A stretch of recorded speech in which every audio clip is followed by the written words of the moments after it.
Hey everyone, if you're looking for a dog trainer here in San Leandro, you're in the right place. This is going to be your complete guide to help you feel really confident about the choice you make for you and your dog. I mean, just picture it. Peaceful walks along the Bay Trail, relaxing afternoons at Marina Park. The whole point is to help you and your dog really enjoy everything San Leandro has to offer.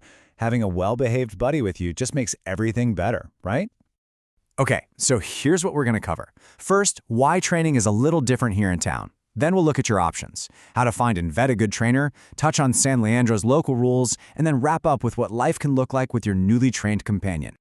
All right, let's get into our first section. So, why does training matter so much here? Well, good training isn't just about sit and stay.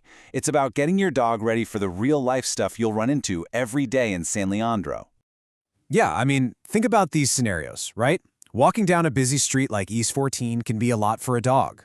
A trainer who actually gets San Leandro will know how to prep your dog for our specific distractions, like the noise from the airport or all the activity with families and bikes at Marina Park. It's about helping them handle it all with confidence. Okay, moving on. Now, it's really helpful to know a little bit about the different training options out there. When you know what to look for, you'll feel much better about choosing the right person and the right method for your dog. Okay, let's talk about a big one: positive reinforcement. Honestly, this is the approach you want to see. It's a modern, reward-based method. It's all about building a strong bond with your dog without using fear or intimidation. And you know what? It works. It leads to way more reliable behavior because your dog trusts you. Now, you might see a bunch of letters after a trainer's name. What do they mean? Well, they're certifications, and they're a really good sign. Something like a CPDT-KA shows they have a solid base of knowledge. Then you have others, like the CBCC-KA, which are for trainers who handle more serious behavior issues.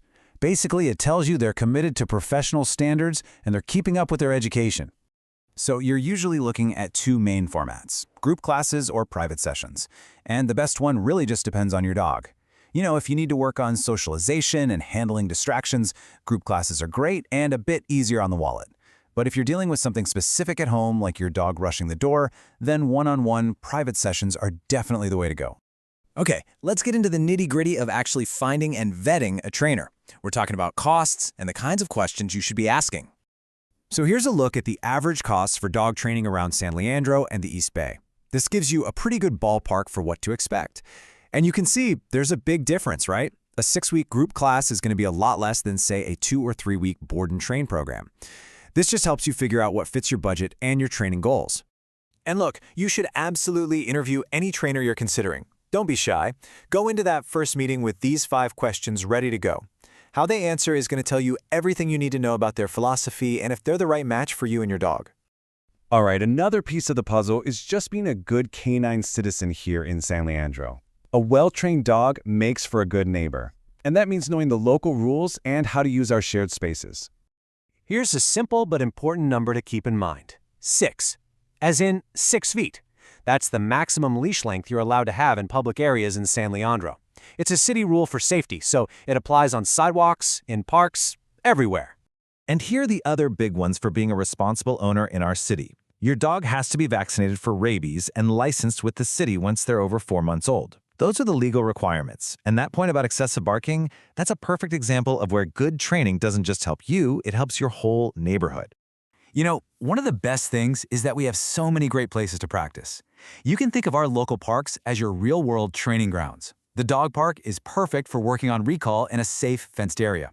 Marina Park is awesome for practicing leash walking with lots of distractions. And those long trails at Oyster Bay, ideal for really focusing on your leash skills. So you've put in the work, you've found the right trainer. What does life look like now?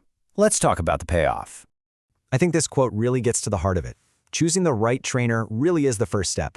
You're not just fixing a problem, you're investing in a happier life for both of you. So just ask yourself, what could you do with a dog that you feel confident taking anywhere in San Leandro? We really wish you the best of luck on your training journey. Because when you have a well-trained dog, every walk, every time friends come over, every trip around town just becomes so much more enjoyable for you and for everyone else too.